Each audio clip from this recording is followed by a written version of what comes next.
Welcome to the JP8 report. This is James Pierce with the JP8 report, episode 336. All right, I hope everyone's having a good day so far. This last 5 hours went fast.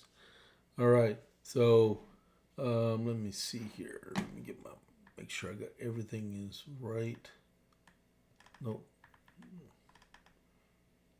Go back there. There. All right. I'm set. All right. Welcome to the JPA report. Lots been going on. I mean, the news is like flying. It just keeps going.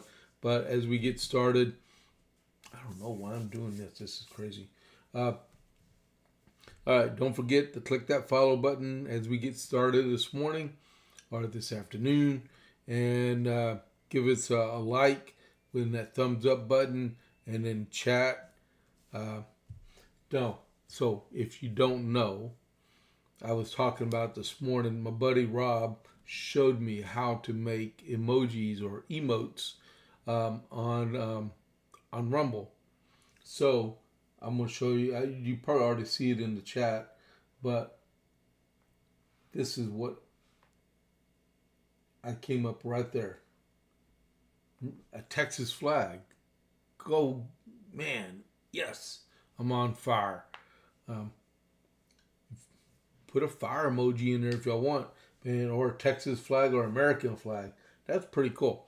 All right, so and then also with the Rumble wallet, if you want to leave me a tip in there, you can do that too. I'd greatly appreciate that. Whenever I'm able to read ad reads on Rumble, I like to read the Rumble wallet because that's a really good thing, okay?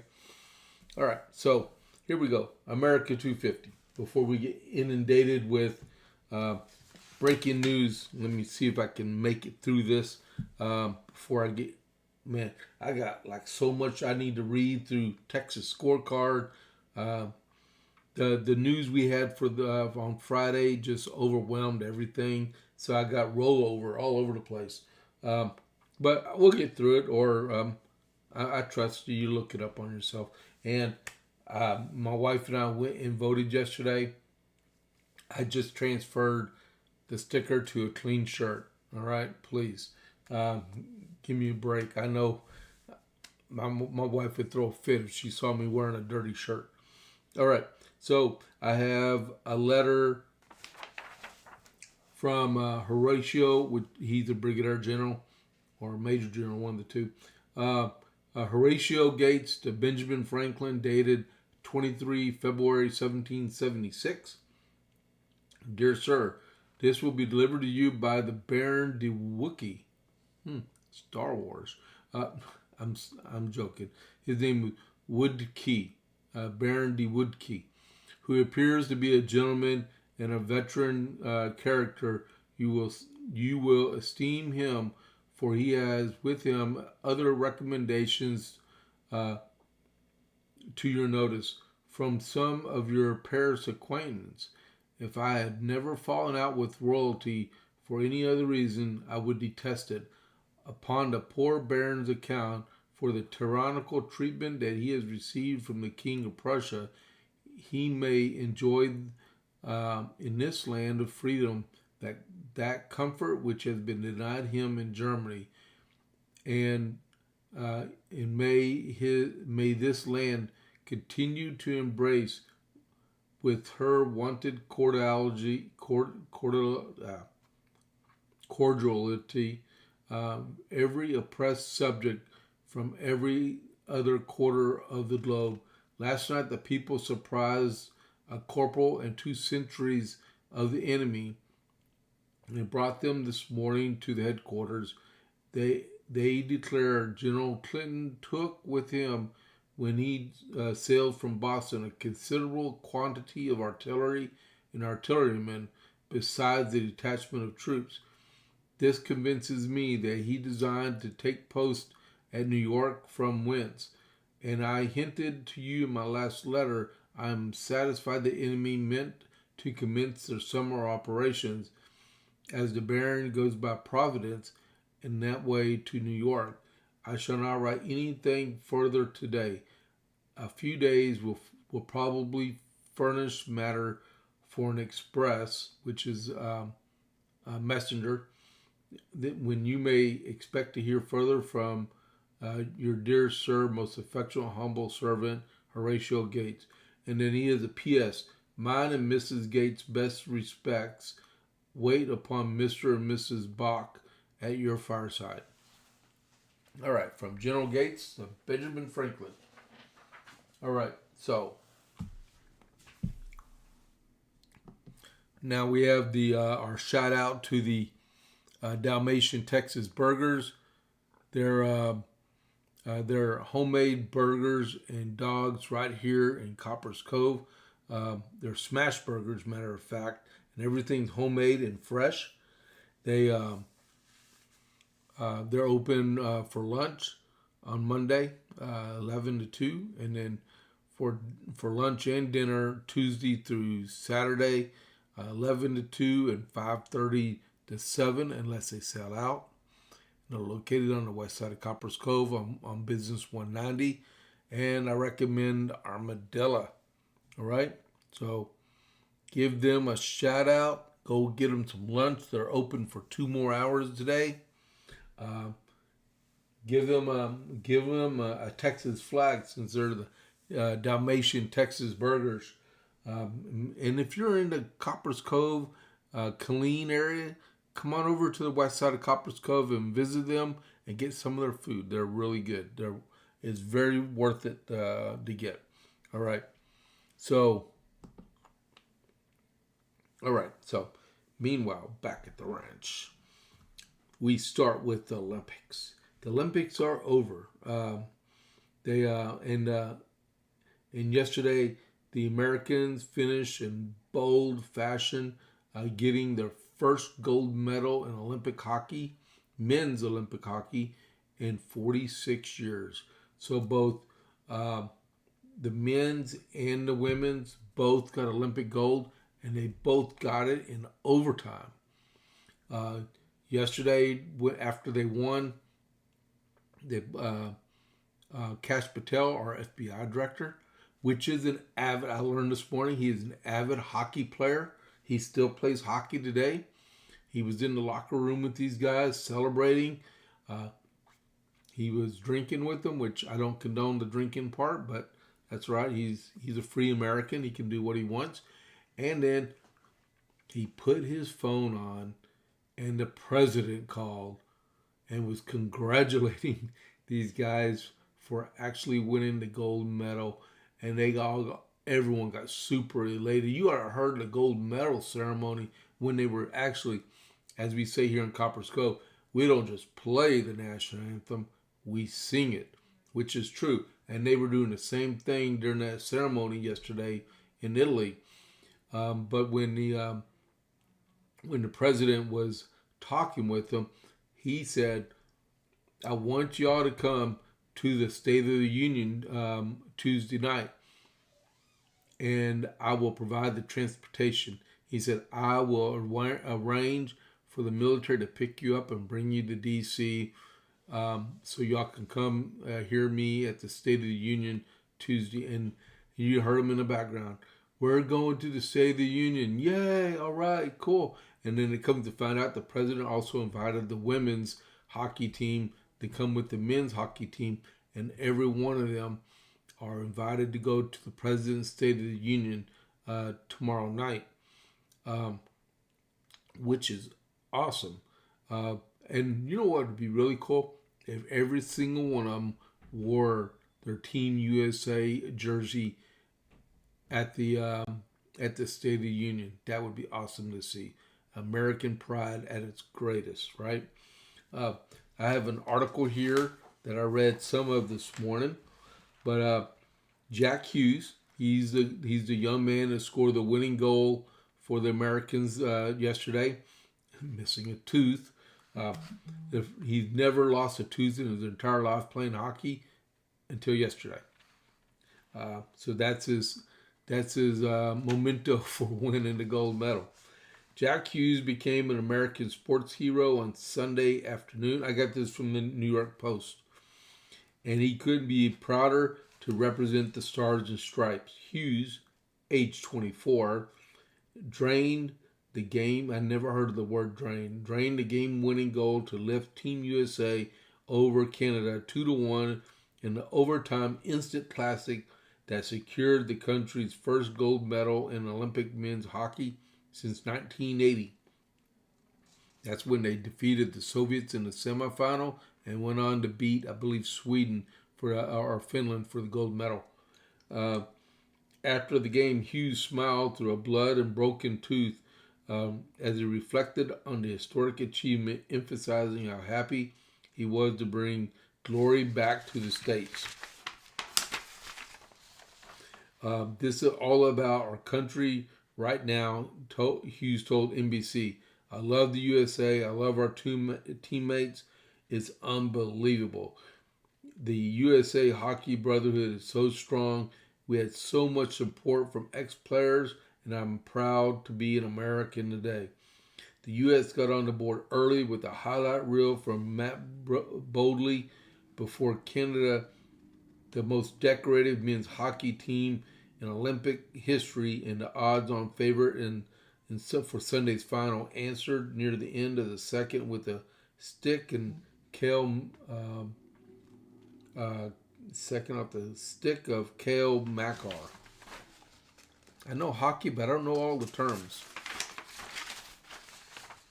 The score remained knotted at 1 apiece until the New Jersey Devils star drained a golden goal 1 minute and 41 seconds into the 3-on-3 extra period. Hughes reflected on the hard-fought victory by praising his teammates, highlighting the masterful performance from netminder Connor Hellebuyck, who kept the Canadians at bay by stopping 41 of 42 shots on goal. Unbelievable game by Hellebuyck, Hughes said. He is one of the best. He is one of our best players tonight by a mile. Unbelievable game, unreal by our team. It's just a ballsy, gutsy win, he added. That's American hockey right here. That's a great American team, but we're USA. We're proud. We're so proud to be an American. Tonight was all for the country. Amid the celebration, the tight-knit Americans paid tribute to late USA star Johnny Gaudreau, parading his number 13 jersey around the ice before bringing his children onto the ice for the team photo. And him and his brother were killed a few months ago, and I believe in California. And they're all great hockey players. That was a good way to end the Olympics, and look forward to seeing them tomorrow night in the upper balcony in the U.S. Capitol during the State of the Union. I'm looking forward to it. All right. If you're proud of the American hockey team, put an American flag in the chat. Come on, do that for me. Put an American flag. I'm going to put the first one up. Y'all can follow suit. Yeah. Lead by example, right? So there's an American flag. All right. All right. So that is there. And the next we're going to talk about is what happened on Friday with the Supreme Court. Justice Thomas ripped the Supreme Court for tariffs, saying they made a mistake on their constitutional judgment on the tariffs, right? So what they were saying was basically they interpreted the law saying he used the wrong law, that he needed to use a different law. So what they could have returned a non-judgment, I guess, and referred it back to lower court to be re-rolled upon and issue a judgment to correct the way he wanted to run it. But this is what they came with, and Justice Kavanaugh, which is a dissenter in the case, because it's a 6-3 judgment with Kavanaugh and Clarence Thomas and Samuel Alito all dissenting. But what Justice Kavanaugh did, he sided 3 other U.S. laws that the president can use to use tariffs. Smart move, because immediately the president issued a 10% global tariff, and then I believe Saturday afternoon elevated the 15% global tariff on all countries, because, like he said, the days of us being screwed over are over, because for the last 80 years, we've been a beck and call, being taken advantage of by every country in the United States, in the world, including our allies and our enemies, that just take advantage of us and don't really care. And we have a Democrat Party and some Republicans that allow it to happen in the name of free trade. But we can execute free trade with other countries and say, yeah, just bring your products in there, we'll buy them. Please buy ours.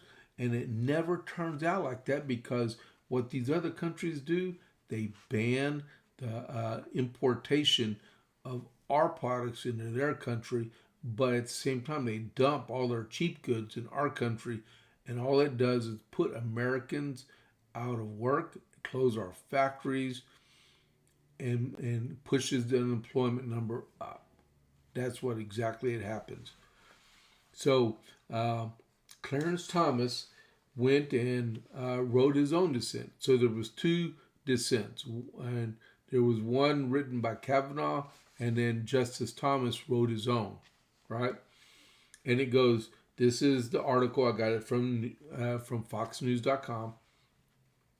The Supreme Court Justice Clarence Thomas ripped the court's decision blocking President Donald Trump's use of an emergency law to impose sweeping tariffs on trading partners, calling it a fundamental misread on both the governing statute and the Constitution's separations of power.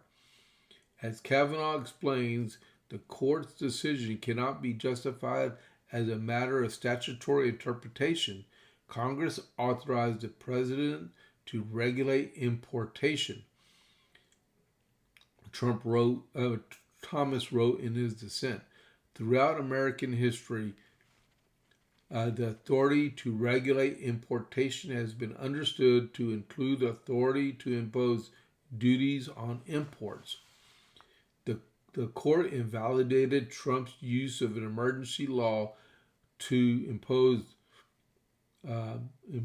tariffs in a 6-3 decision Friday morning, after weeks of Trump championing that the court should rule in his favor as part of a larger effort to boost the economy, jobs, and bring down costs for Americans. Thomas and Justice joined Justice Brett Kavanaugh in dissenting from the ruling, with Thomas also offering his own separate dissent. The majority of the court ruled Friday that the International Emergency Economic Powers Act, or IEPA, does not authorize the president, even after declaring a national emergency, to impose tariffs, and that Congress did not speak clearly enough to transfer its tariff and tax power to the executive branch.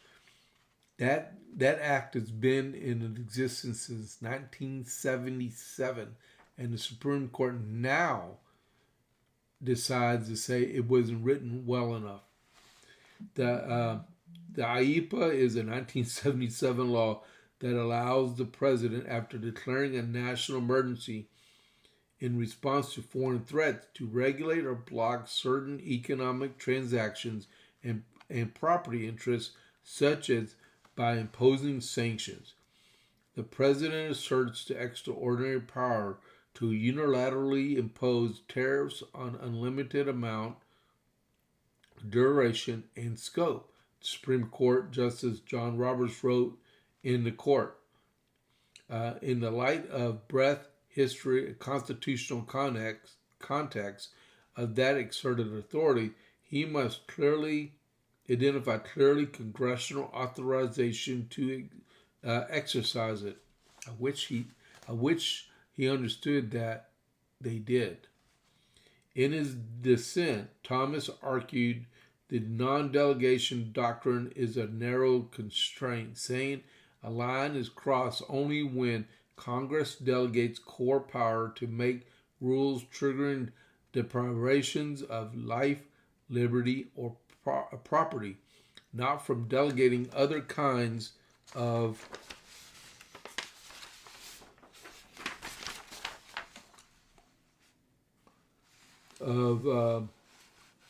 power, such as tariffs.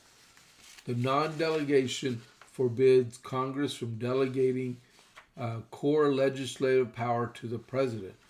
As I suggested over a decade ago, the non-delegation doctrine does not apply to the delegation of power to make governing private conduct in the areas of foreign trade, including rules imposing duties on imports, Thomas wrote.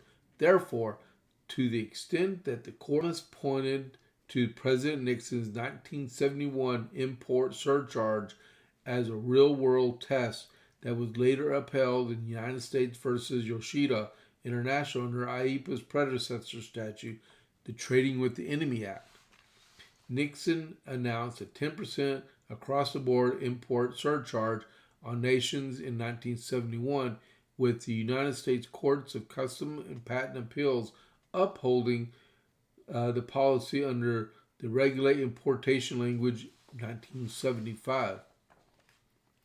The meaning of the phrase was beyond doubt by the time Congress enacted the statute shortly after President Nixon's highly publicized duties on imports were upheld based on identical language. That's why the president announced it worldwide.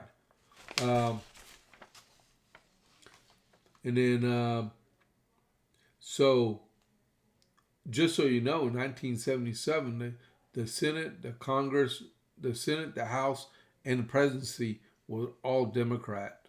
So, and in 1971, it was House was Democrat, the Senate was Democrat, and then you had President Nixon. So, right now we have a uniparty system with all Republicans and all levels of government, providing we win in November, right? So what needs to happen is that when they do, if they do this reconciliation package, which they can't really do nothing now because the government's closed again, Department of Homeland Security, but they need to open up and do a reconciliation package and codify some of this stuff to protect the president again in the future. And update that, since IEEPA deals with economic and budgetary stuff, update that and include that with the reconciliation package. That's just me. But so global tariff rate right now is 15%. All right. Any comments on that? I think Rob, my hall monitor, is I think he had an appointment he had to go to this morning. That's why he's not in the chat. All right. Sunday morning in Mar-a-Lago after the president, because the president was in D.C. Saturday night, so he was nowhere even around the premises in Mar-a-Lago. But a guy named Austin Tucker Martin of Cameron, North Carolina, attempted the breach. He got 25 feet inside the outer cordon, and he had a container of gasoline and a 12-gauge shotgun. He was confronted by law enforcement and Secret Service. There were no principals or protectees anywhere on the premises, but they instructed him to drop both items. He set the container of gasoline down and raised his weapon to the ready position. And then he was engaged and taken down. No other way to put it. He threatened law enforcement, and they took him down. Game over. Okay? How many times is it going to take for the left to understand all the hateful rhetoric? And I'm not saying that they caused him to go want to take out the president or anything, but they keep pressing forward with their hatred and vile and threatening and then seditious remarks against President Trump and Republicans. And you still get these young adults over and over again trying to engage and take out political targets and cause political violence. It's going on and on. Sooner or later, something bad is really going to happen because these guys keep trying, right? I'm glad the president or anyone in the first family or any principals that were on site were gone, okay? I'm glad they got rid of them. The Secret Service and local cops gunned down a shotgun-wielding man who broke into the President Trump's Mar-a-Lago club early Sunday. Happened like 1:30 in the morning. Austin Tucker Martin, 21, in Cameron, North Carolina, sneaked into the secure perimeter around the club by driving through a gate while another vehicle was coming out. Trump was not at Mar-a-Lago at the time. On Saturday night, he and First Lady Melania hosted a governor's dinner at the White House. When the cops found Tucker around 1:30 a.m., he was carrying a shotgun and a gas can.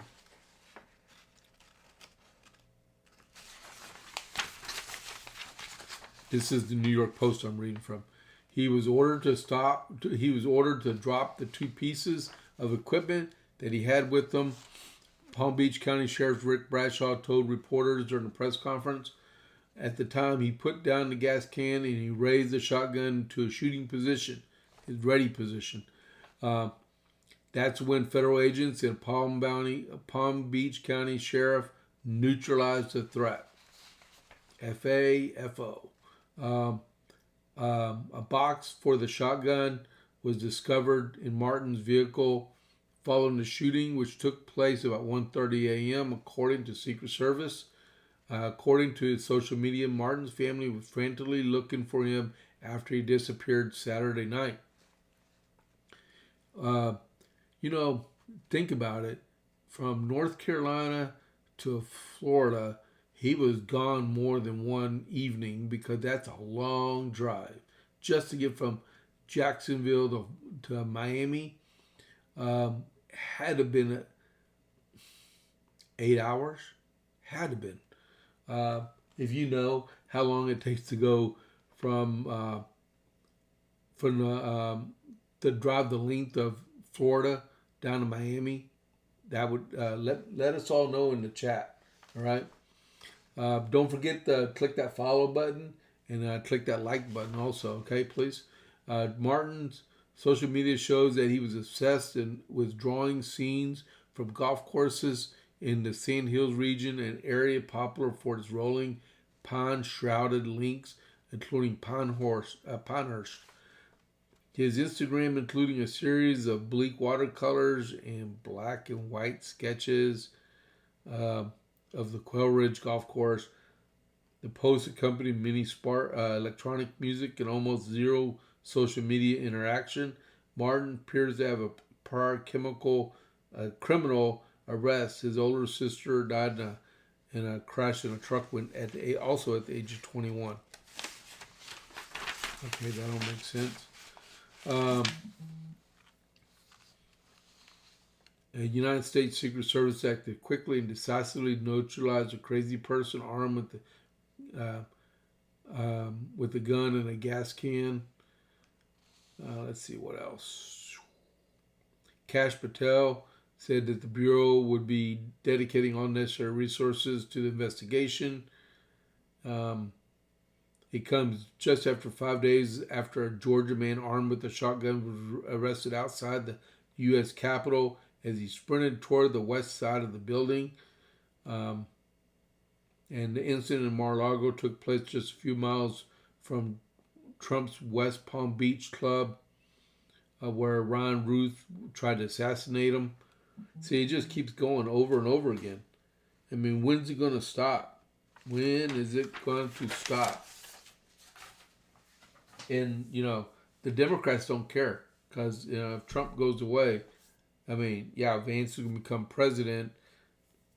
If they got the House in November, they may get the Speaker become vice president. I don't know. It's unbelievable.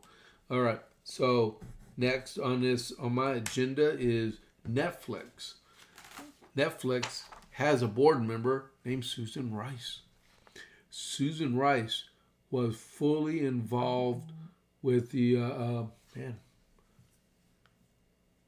everything. Well, hold on just a second. Let me check something here. There it is. Nope, wrong one.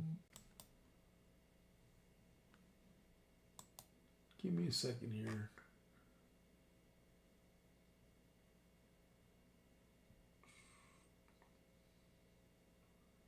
Okay, I thought we had another some breaking news, but we don't.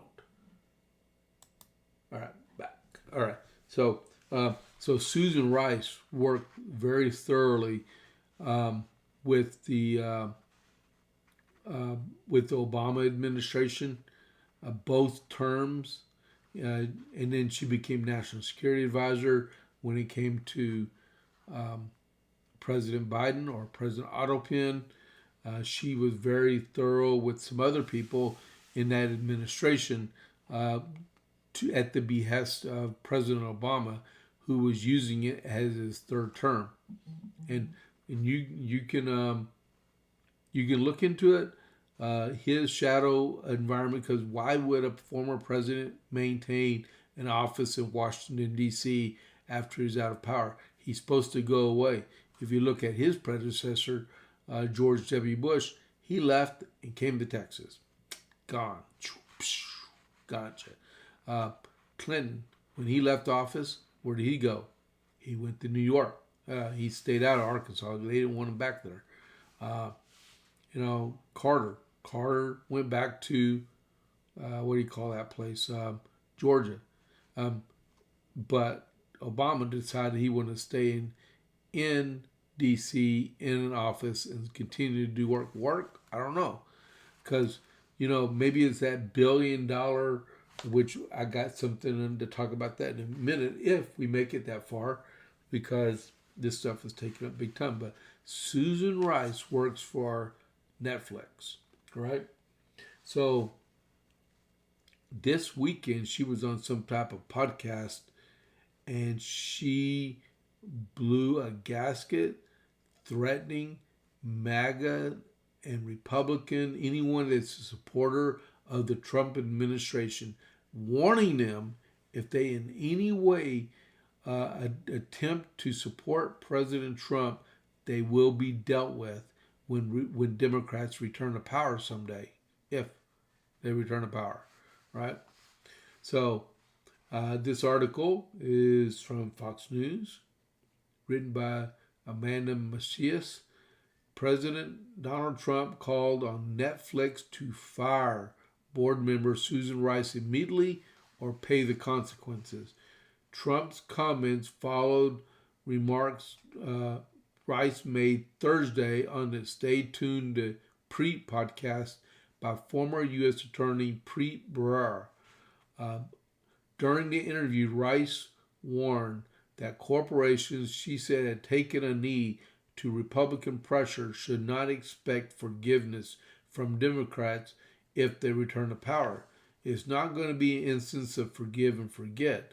The damage that these people are doing is severe to the American people and our national interest, Rice said. It was not immediately clear what specific actions Trump administration might pursue. Netflix did not immediately respond to Fox News for comment. Rice made her remarks while discussing what she described as corporate retreats from diversity and government's commitments amid pressure from Republican lawmakers. If these corporations think that Democrats, when they come back into power, are going to, play by the old rules and, say, oh, never mind, we'll forgive you for all the people you fired and the policies and principles you violated, all you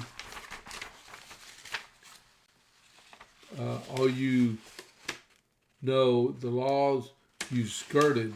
I think you've got another thing coming, Rice added.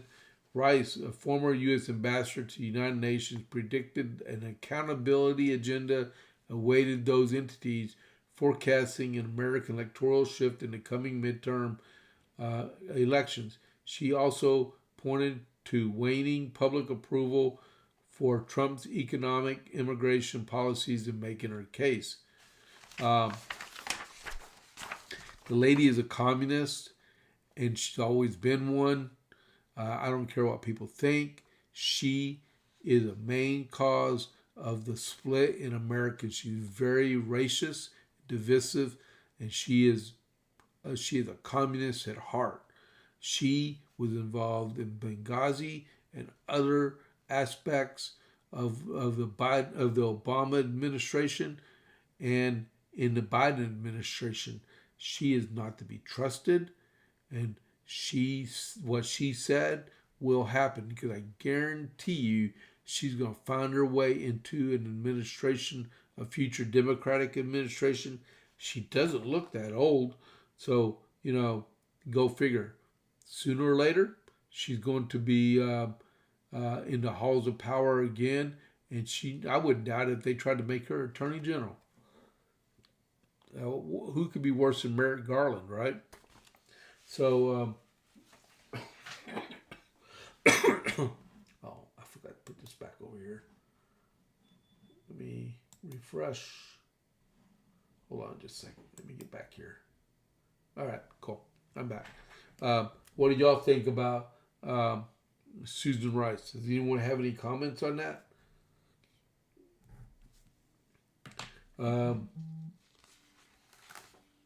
So, next thing I have here is if you've been living under a rock, maybe, or just de-stressed over the weekend and listening to the news. Yesterday morning, Mexican military found and took out the most wanted man in Mexico. His name is Ruben Cervantes. Oh, he's known as El Mencho, right? He's head of the what's the name? The CJNG cartel. Is Jalisco cartel in Mexico, right? As of this morning, I was watching reading a breaking news that just came out before I came in here. 20 out of 31 Mexican states have violence going on in them as a result of this action that was taken in Mexico yesterday morning. And over 25 Mexican soldiers or National Guardsmen have been killed as a result, right?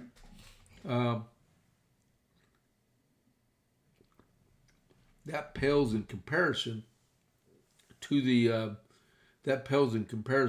hundreds of thousands of American people that have died as a result of fentanyl over the course of the last several years, and finally been interdicted by the Trump administration at closing our border and our waterways from the importation of fentanyl.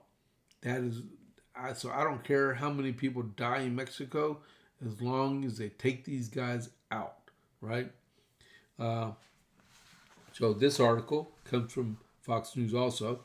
Mexican forces seized rocket launchers capable of shooting down aircraft during the operation Sunday. They killed cartel boss Ruben Nemeso Osguero Cervantes, also known as the Mincho, underscoring how the Mexican Jalisco New Generation Cartel amassed military-style firepower over the years. When you have money, you can do whatever you want. Authorities have previously linked CJNG to a 2015 attack in Jalisco in which cartel gunmen used RPGs to bring down a Mexican military helicopter, one of the starkest examples of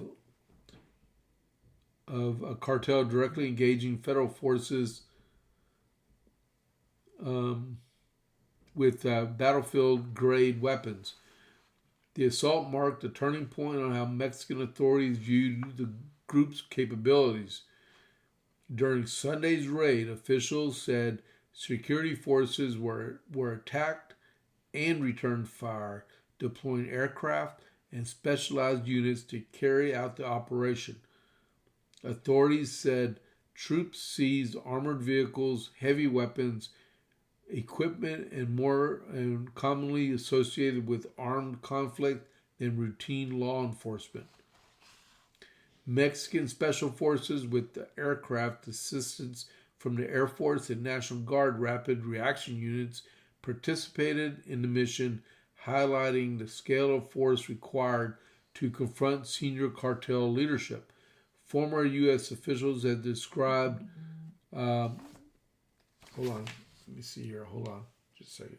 Mamdani makes decision on New York City schools Tuesday, says no trash pickup until Wednesday. Okay, y'all can live with the rats now. No, be safe in New York City. They're getting a lot of snow.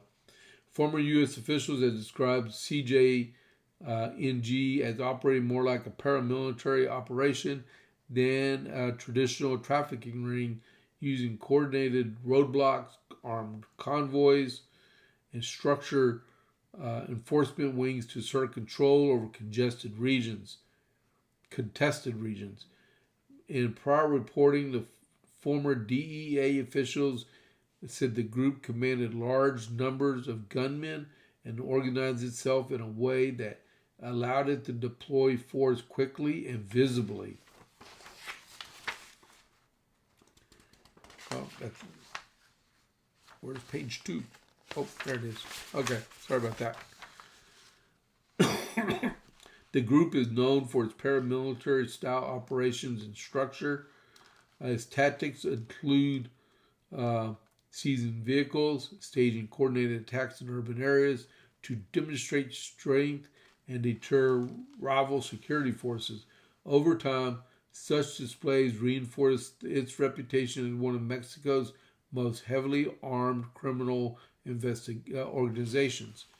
The State Department issued a travel alert Sunday urging Americans in multiple Mexican states to shelter in place due to ongoing security operations, including in Puerto Vallarta. They included attacking the airport also. There's a lot of fighting going on. You need to be safe if you're down there. One of my daughter's elementary school teachers is down in Mexico right now. Pray for her and her husband. Her name is Amy. Not going to give last name up. But yeah, they're down in Mexico. And she said she's okay, but just be on the prayer vigil for any Americans trapped and innocent civilians trapped inside of Mexico. Claudia Steinbaum, this is her chance to deal with the cartel threat, right? Who knows? This may be a one and over or one and out. We'll see. All right. It's already 12:44. What's up with this? And I still got all this right here. I may go a little bit overboard for overtime for a few minutes. I don't have Rumble Premium right now. That's the only thing. Labor Department deploys. And I keep hearing my door opening and closing. The Labor Department is deploying a strike team to California to address federal findings of improper payments and alleged fraud within the state's unemployment insurance program. California has been found to have a depleted UI trust fund uh, along with $21 billion of borrowed federal funds to keep the system running, which federal officials say led to state employers to pay higher UI taxes, unemployed individual taxes, to repay the debt. See, they steal the money and then charge the business owners. In a statement, the department cited an 83-page California state auditor report that determined the state's UI system is high risk, in part due to inadequate fraud prevention and claimant service in its employment development department, as well as a high rate of overturned eligibility decisions in its unemployment insurance program. Financial issues and potential fraud in California's unemployment insurance program will be fully examined. The previous administration turned a blind eye toward failing labor programs. This ends now, Labor Secretary Lori Demeanor said. Immediately, we are engaging a specialized strike team to uncover any fraud or abuse and quickly moving to protect the American worker and taxpayers. I look forward to restoring California's UI program integrity and financial health. And Chavez Demeanor added that the strike team will include Labor Department specialists from both national and regional offices. The Secretary also wrote a letter to the EDD citing increasing improper payment rates, insufficient timelines, data accuracy, quality concerns, and questions about participants' eligibility and the use of taxpayer funds. California received $290 billion, with a B, billion, in COVID relief, part of which helped the California Post describe what the California Post described as rapidly implementing expanded unemployment benefits.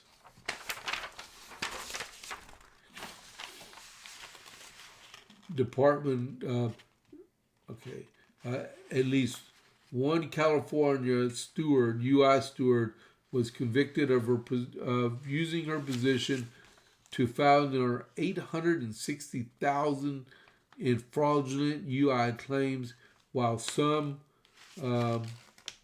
civilians were convicted of creating non-existent businesses to claim unemployment insurance. Just prior to the strike team deployment, Department of Labor Inspector General Anthony D'Esposito said he found nearly $1 billion in taxpayer funds at risk nationwide due to COVID-related UI fraud. And it goes on and on and on. When are we going to make this stuff stop? $290 billion stolen. It's unbelievable. We're $39 trillion in debt, and we keep spending more money that we don't have because we owe all this stuff. Man. Okay. This is what I wanted to talk about here. Let me mark this off so I know.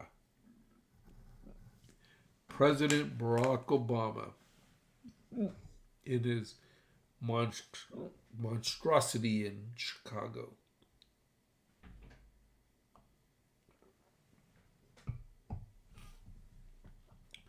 have y'all seen the design for his presidential library? I don't know what to call it. It looks like a heap of stone. That's what it looks like to me.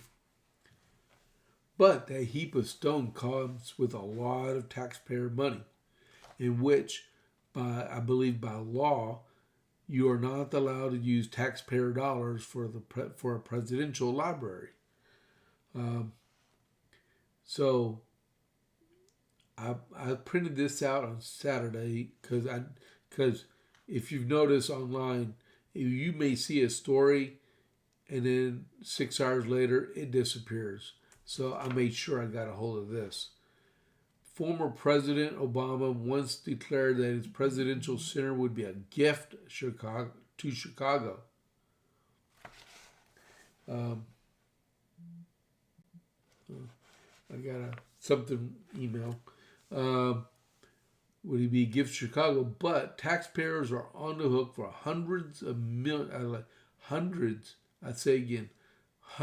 of millions of dollars in hidden costs related to the beleaguered project. He's been out of office for 9 years now. A Fox News investigation shows taxpayers are now stuck footing a bill for surging public infrastructure costs required to support the project, and no government agency can provide an accounting of the total public costs despite months of queries and FOIA requests. That'd be Freedom of Information. Illinois Republicans saw this coming a mile away. Now, right on cue, Illinois Democrats are leaving taxpayers high and dry and putting them on the hook for hundreds of millions of dollars to support the ugliest building in Chicago, Illinois GOP Chair Kathy Salvi told Fox News. Illinois culture of corruption is humming along with pay-to-play deals to their allies and their friends while lying to Illinois voters.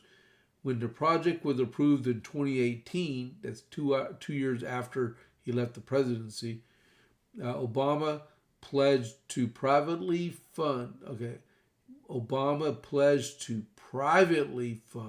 construction of the expansive 19.3-acre campus in historic Jackson Park through donations to the Obama Foundation, a commitment that remains in place as the center's construction continues to be privately financed.